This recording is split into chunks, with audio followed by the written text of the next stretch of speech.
예, 장외 주식 시장의 연간 거래 대금이 사상 처음으로 1조 원을 넘어섰다고 하는데요. 오늘 장외 주식 제대로 배워봐야 되겠죠? 최고의 멘토 소영주 소장 모셨습니다. 안녕하세요. 네, 안녕하세요. 예, 여전히 장외 주식 시장의 열기는 뜨겁습니다. 요즘에는 정의선 현대차그룹 회장 취임 소식에 현대차 관련주에 대한 관심도 집중되고 있다면서요? 네, 그렇습니다. 우리 KOTC가 출범한 지 15년이 되었습니다. 15년이 되었는데 올해 연간 거래 금액이 1조를 돌파했습니다. 현재 시장은 조정기에 들어가 있는 모습을 보여주고 있습니다. 마찬가지로 장외 주식 시장도 조정기에 돌입했습니다. 이런 상태에서 연간 거래 대금이 1조 원을 돌파했다는 소식은 상당히 반가운 소식입니다. 그만큼 장외 주식 시장도 이제는 거래소 코스닥, 그 다음에 또 다른 투자처로서 여러분들에게 사랑을 받고 있다는 증명입니다. 그만큼 장외 시장에 대한 관심도가 높아가면서 일부 증권사들은 물밑 경쟁이 치열합니다. 각종 증권사 플랫폼들을 개발하고 있고 장외 주식을 관심을 갖고 있는 개인들을 잡기 위해서 부단히 노력하고 있습니다. 이런 것들은 속속 발표되고 있는 플랫폼들만 보아도 확연하게 증명될 수가 있습니다. 이제는 장외 주식은 병방에 있는 주식이 아니라 여러분들 가까이 있는 주식이 되었습니다. 이 장외 주식에 대해서 여러 말들이 있습니다. 특히 어제 상장된 빅히트 엔터테인먼트, 장외에서 구입한 사람은 손해봤을 것이다. 그러나 빅히트 엔터테인먼트는 장외에서 단 한 주도 거래된 적이 없습니다. 거래된 적이 없고 바로 상장돼서 주식이 거래되었습니다. 비상장 상태, 특히 장외 주식 시장인 KOTC라든가 또는 사설 시장에서도 빅히트 엔터테인먼트 주식은 구할 수가 없었습니다. 없는 상태였기 때문에 장외 주식의 리스크, 장외 주식을 구입하면 이런 손해를 본다, 이런 기사는 허상인 것 같습니다. 개인적으로 비상장 주식, 장외 주식은 앞서 말한 대로 연간 거래금이 1조가 된 것처럼 이제 시장의 제도권 안에 진입하고 있고 제도권 안에 있는 시장입니다. 그 여타 시장들이 특히 137개 종목을 대한 여타 종목들이 사설 시장에서 거래되고 있는데 일부 종목들에 의해서 전체가 위험하다, 리스크가 있다 이런 표현을 하고 있습니다. 그러나 이런 빅히트 엔터테인먼트 또는 SK 바이오팜이라든가 이런 주식은 단 한 주도 장에서 거래된 적이 없었고 가장 활발하게 거래된 종목이 바로 카카오 게임즈입니다. 카카오 게임즈는 1년 반 전에 10,000원대, 15,000원대 있었던 건 사실입니다.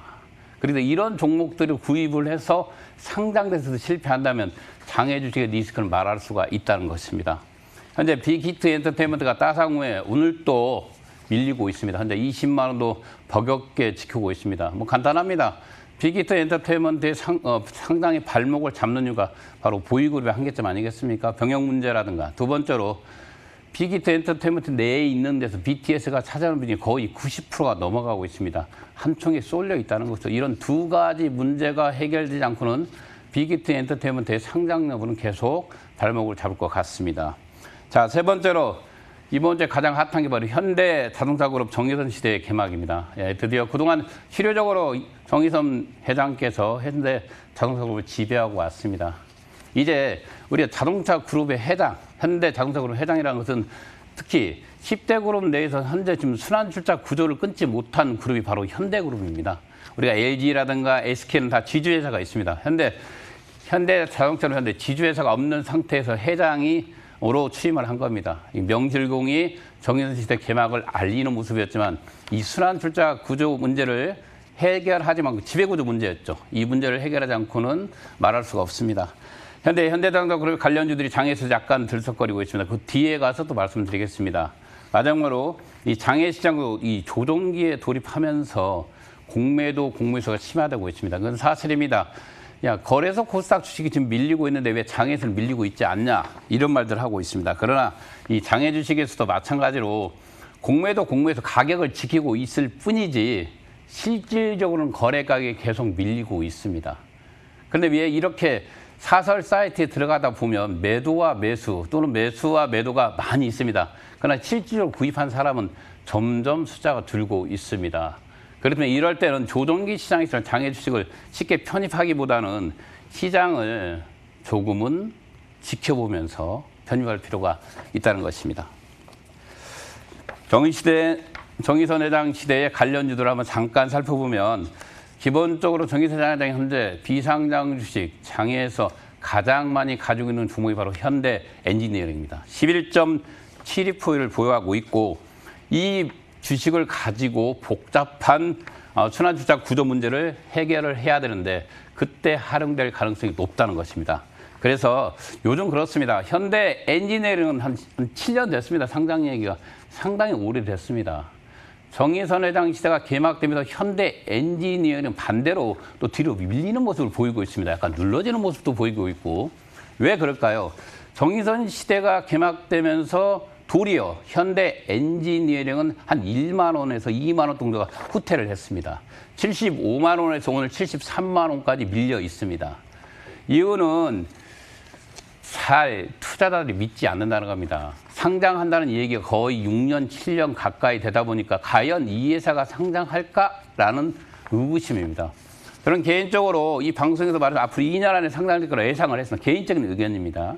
상장할 거로 예상을 해보았습니다. 그런 시나리오를 만들어 보았고 이유는 바로 정의선 회장이 현대 모비스 지분을 확보하기 위해서 반드시 수조 원의 자금이 필요하고 그 자금의 역할을 이 현대 엔지니어 할 거라고 보았기 때문에 이런 말씀을 드렸습니다. 자, 그럼 과연 현대 엔지니어링이 상장한다고 가정했을 때 과연 직상장으로 갈 것인가 또는 우회 상장으로 갈 것인가 또는 합병을 통해서 상장을 갈 것인가 누구도 예측할 수가 없습니다. 근데 현대 엔지니어링 형태를 한번 살펴보겠습니다. 현대 엔지니어링이 비상장에서는 정의선 회장이 가장 많은 지분을 들고 있고 상장단 회사에서는 글로비스를 가장 많이 들고 있습니다. 요 근래 글로비스 주가 흐름을 보면 6개월 전부터 꾸준히 상승하는 모습을 보이고 있습니다. 마찬가지로 현대 엔지니어링 반대로 비상장에서 가장 많이 들고 있는 주식이 바로 현대 엔지니어링입니다. 누가요? 정의선 회장님께서 들고 있는 지분 중에서 가장 많은 비상장 현대 엔지니어링인데 이 주가로 보면 8월 달에 저가를 한번 찍었습니다. 65만 원까지 찍다가 다시 8월 중순 넘어가면서 75만 원을 넘어왔습니다. 요 근래 와서 가격이 2만 원 정도 빠져서 현재 73만 원대 가격을 형성하고 있습니다. 글로비스 지분은 6개월 정도 꾸준히 상승했는데 현대 엔지니어링은 8월 달에 부침성이 좀 있었습니다. 이유는 수급의 문제였죠.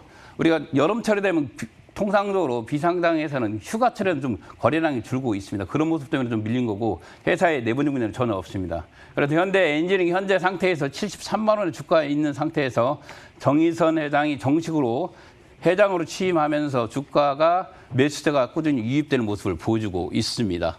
현재 회사와 관련되어 있는 심층 분석을 한번 해보겠습니다. 정의선 관련주에서 과연 주요 자회사 지분율을 정의선 회장이 어떻게 들고 있는가.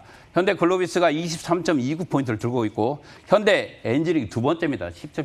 17.72포인트를 들고 있습니다. 현대 이화가 1.95, 그다음에 그룹의 정점에 있는 현대 모비스가 상당히 작습니다. 0.32포인트 분이 들고 있지 않다는 거죠. 이것이 바로 이 문제입니다. 현대 자동차 거래의 순환 출자 구조에서 가장 정점에 있는 현대 모비스 지분을 0.31을 들고 있다. 이거는 현대 모비스 지분을 확보하기 위해서 어떻게 해야 될까요? 자금이 필요하거든요. 이 자금의 창고 역할을 저는 개인적으로 현대 엔지니어링으로 보고 있습니다. 비상대에 있는 현대 엔지니어링이 그 첫 번째 역할을 할 것 같고요. 두 번째는 상장대에 있는 글로비스가 그 역할을 할 것 같습니다. 이 두 가지를 놓고 자금을 확보한 상태에서 또다시 순환출자 고리를 끊기 위해서 지배도 개편을 들어갈 가능성이 있습니다. 현재 1차와 2차 연속으로 실패했습니다. 실패 사유는 간단합니다. 주주들의 반대였죠. 주주들의 반대였기 때문에 기본적으로 정의선 회장이 갖고 있는 생각 자체가 주주들의 이익에 극대화합니다. 이 극대화를 위해서 이익을 극대화하기 위해서는 회사의 영업이익을 올리기 위해서 최선의 노력을 다 하겠죠. 그러면서 같이 윈윈하자, 세임 페이지, 같은 생각 아니냐. 누구? 주주와 회사의 영업이익을 위해서 최선을 다해서 이제는 정의선 회장 시대가 개막됨으로써 그들에게 좀 힘을 실어준다는 주주들의 우호적인 자세까지 플러스 되면서 어떤 식으로든지 지배구조 개편은 이루어질 것 같습니다. 그러면 현재 지금 명예회장으로 물러가는 정몽구 회장의 지분율을 봤을 때 현대제철이 가장 많습니다. 그다음에 현대자동차가 5.33. 여기 현대자동차 그룹이 갖고 있는 특히 이 정의선 회장이 현대자동차그룹의 2.62포인트로 그룹의 회장이 됐다. 이런 적은 지분문제인데 이런 문제를 봐도 순환출자 문제상으로 쭉 올라갑니다.